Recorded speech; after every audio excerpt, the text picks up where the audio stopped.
हा ही बोल ग. हा बोल. हा नाही नाही आज गर्दी नाहीये इतकी बस स्टँडवर. हा काय म्हणतेस? अगं हो सगळे प्रिकॉशन्स घेते मी, नको टेन्शन घेऊस तू. हा अगं आई तू सारखं सारखं फोन नको करूस ग, सगळे प्रिकॉशन्स घेते मी, नको टेन्शन घेऊस. तुझ्या फोनच्या नादात एखादा पॅसेंजर शिक्का न मारताच गेला म्हणजे. हा हा ओ ओ इकडे इकडे इकडे आई आई ठेवते फोन. Bye bye. इकडे इकडे.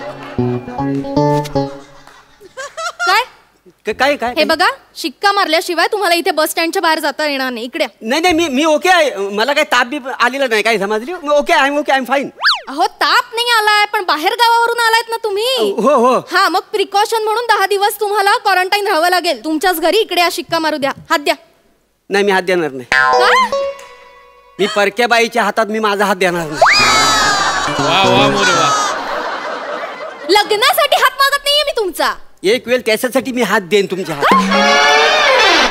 अहो काय बोलताय? बरोबर बोलतोय, पण हातावर शिक्का मारण्यासाठी मी माझा हात तुमच्या हातात देणार नाही. का काय प्रॉब्लेम काय तुम्हाला? हो माझ्यावर लय अन्याय झालेला आहे. काय अन्याय काय झाला? आणि मास्क कुठे तुमचा? आधी मास्क लावा. मास्क लावा. मी नाही लावणार मास्क. म्हणजे माझ्यावर झालेल्या अन्यायाचा निषेध म्हणून मी तोंडावर मास्क लावणार नाही आणि हातावर शिक्का पण मारून घेणार नाही. काय समजली? मी पण तुम्हाला या बस स्टँडच्या बाहेर शिक्का मारल्याशिवाय जाऊच देणार नाही. असं म्हणता? हा. मारणार, नक्की मारणार? होय. ठीक आहे. काय माणूस आहे? या पुढे या. म्हणजे या या दाखवतो. या मार. आओ मार मारा शिक्का मार. कुठं कुठं शिक्का मारणार आहो? मारा. हे काय काय म्हणजे? कोण आहात कोण तुम्ही? तुमच्या दोन्ही हातांवर इतके शिक्के? अहो 2 झाकील्या गोष्टी सोडल्या सगळ्या शरीरावर शिक्का मारलेला आहे. अरे मी माणूस आहे का अंतर्देशीय पत्र आहे?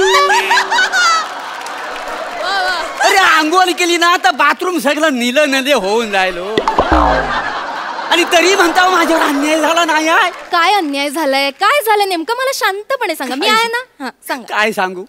काय झालं, मी मुंबईत अगला माझ्या घरात होतो, हा पण माझ्या गावाकडचं मित्र हा हा हो 100 ना दुश्मन परवडलं, पण तो वसड गावाकडचं मित्र परवडलं नाही.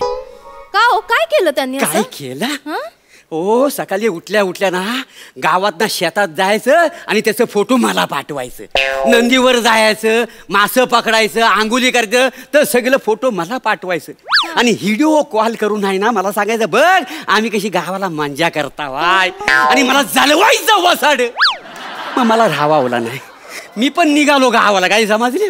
तुम्ही गावाला गेलात? हो. कशाला पण? का म्हणजे? तुम्हाला इथे मुंबईत घरात काही त्रास होत होता का? नाही हो नाही नाही ना? नाही म्हणजे तुम्हाला सांगतो आमची सोसायटी लय चांगली आहे.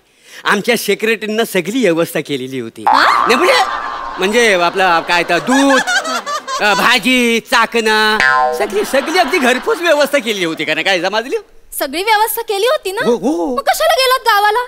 कारणाशिवाय प्रवास करायचा नाही असं सरकारने आवाहन केलं होतं की नाही आपल्याला? नाही बरोबर आहे बरोबर आहे, पण गावची आठवण नाही स्वस्त बसून देतो. काय बरेच वर्ष मी गावी राहिलेला आहे ना. हा पण मी तुम्हाला सांगतो मी असा घुसून नाही गेलो. ई पास काढला आणि मग गेलो का नाही. हो गावाला गेलो. गावातल्या लोकांनी 14 दिवस गावाच्या बाहेर क्वारंटाईन केली. बरोबर. 13 दिवस झाले. म्हटलं आता एकच दिवस शिल्लक आहे. 14 दिवस झाले की आपण गावात फिरायला मोकला, नदी नाल्यावर जायला. पण त्या वसाड्या बॉसचा मला आला फोन की मोरे मुंबईत या, कंपनी सुरू झालेली आहे. आग लागली त्याच्या तोंडाला ती. मी म्हटलं बॉस जरा 4-5 दिवस थांबतरी मग येतो. तो म्हणतो नाही तुम्हाला कामावर काढून टाकीन. झालं मग परतीची एसटी पकडली मुंबईला येण्यासाठी. होय तर कशाला वर तोंड करून गेला होता गावाला? आठवण म्हणून. नाही बरंच झालं तुम्हाला परत बोलावून घेतलं ते. तुम्हाला क्वारंटाईन केलं ते सगळं बरोबरच केलं, नियमानुसारच वागलेत ते. मग या सगळ्यात अन्याय कुठे झालाय तुमच्यावर? झालेला अन्याय माझ्यावर नाही का? कसा झाला अन्याय तेच सांगा ना. सगळं नियमांप्रमाणे झालंय. नाही एक मिनिट. तुम्ही येताना एसटीने आला? अच्छा म्हणजे बस मध्ये काही प्रॉब्लेम झाला होता का? नाही हो तुम्हाला सांगतो शासनाने सगळी चांगली व्यवस्था केलेली होती. हो ना. म्हणजे अख्खी बस आहे ना पूर्ण सॅनिटायझर केलेली होती आणि एका सीटवर एकच माणूस. पण काय झालं माहितीये काय, ती बस आहे ना 5 मिनिटं चाय पाण्यासाठी थांबली.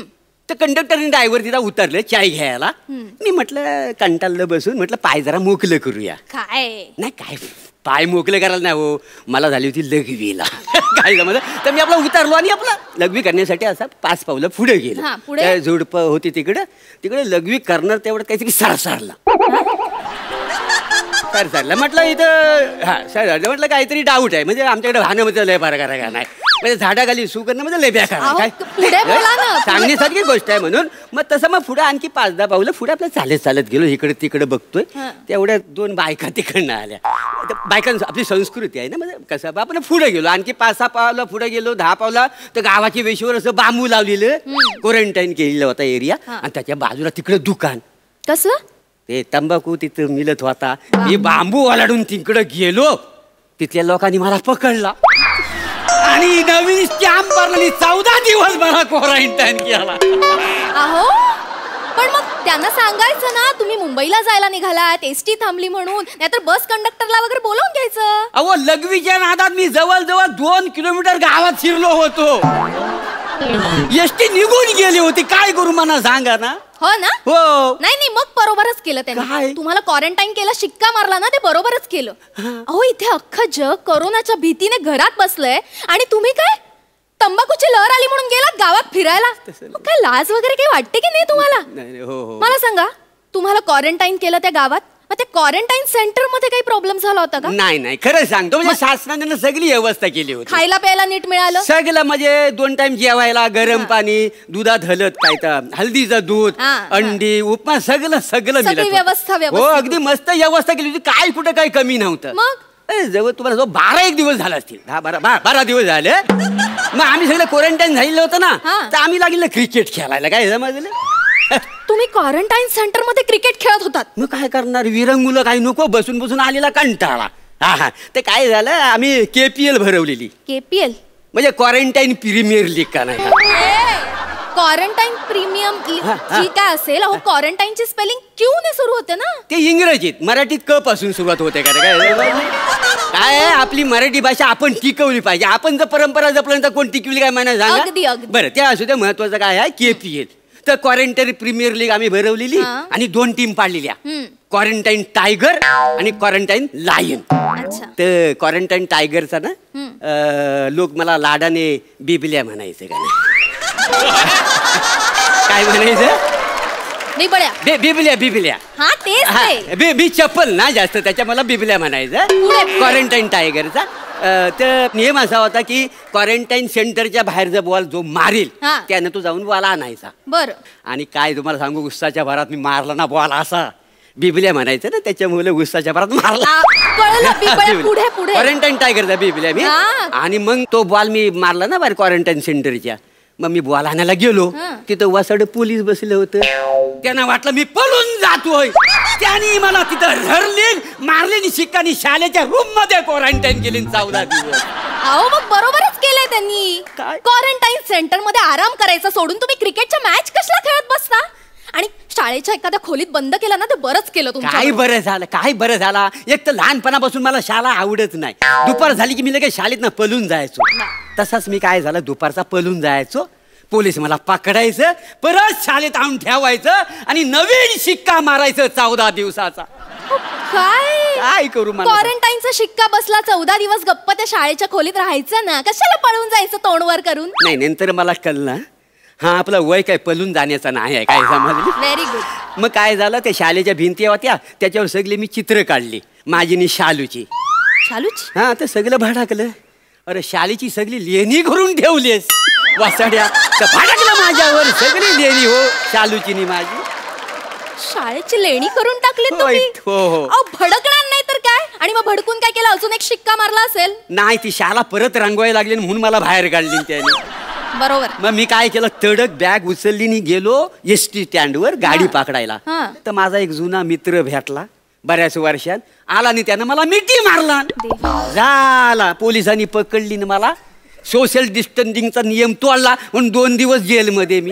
हो काय, स्वाभाविक आहे. हो काय करणार. हो सोशल डिस्टन्सिंग पाळायचं म्हणून हल्ली लोक स्वतःच्या गर्लफ्रेंडला मिठी मारत नाहीत. तुम्हाला माहितीये काय, 2 महिने झाले मी माझ्या नवऱ्याला सुद्धा जवळ येऊ दिलेलं नाहीये. मग माझं काही वेगळं आहे. गप्प बसा. नाही तसं नाही, माझी पण तीच व्यथा आहे ना. आणि तुम्ही मित्र भेटला म्हणून गेलात लगेच मिठ्या मारायला. सोशल डिस्टन्सिंगचा नियम माहित नाही. हो बरोबर. हो तुम्हाला सांगतो 1.5 महिना नुसतं ना माझ्या अंगावर शिक्क मारतायत.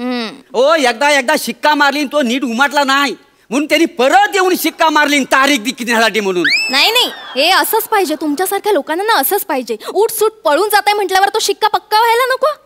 हो काय माणसं आहात तुम्ही. तुमच्यासारख्या लोकांमुळेच ना हा करोना पसरत चाललाय. सरकारने आपल्या भल्यासाठी नियम केले ते नियम पाळायचे सोडून तुम्ही काय क्वारंटाईन सेंटरमध्ये क्रिकेट काय खेळताय, तिथून पळून काय जाताय, चुना पाहिजे तंबाखू पाहिजे म्हणून गावागावात फिरताय काय. हो अशाने करोना पसरणार नाही तर काय होणार. याने तुम्ही स्वतःचा जीव धोक्यात घालताच आहात पण त्यासोबत इतरांचंही आयुष्य धोक्यात घालताय. नाही बरोबर आहे तुमचं. याने कसा बरा होणार आहे हो करोना. चुकलं माझं खरंच चुकलं. पण तुम्हाला विनंती करतो पाया पडतो पण आता माझ्यात अजिबात ताकद उरली नाही क्वारंटाईन व्हायची. तेव्हा मी माझा हात मी काय तुमच्या हातात देणार नाही शिक्का मारायला काय झालं तरी बस. नाही हो नाही असं नाही चालणार. नियम म्हणजे नियम की नाही. नाही शिक्का मारून घ्यावा. पाया पड हवं तर तुम्हाला मी 500 रुपये देतो पण मना स्वतः जाऊन लाज देताय मला. लाज नाही वाटत तुम्हाला? बोला कशाला मोठ्यानं बोलता वाय. ऐका ना त्यापेक्षा एक करा. तुमचा गाल जरा इकडे करा.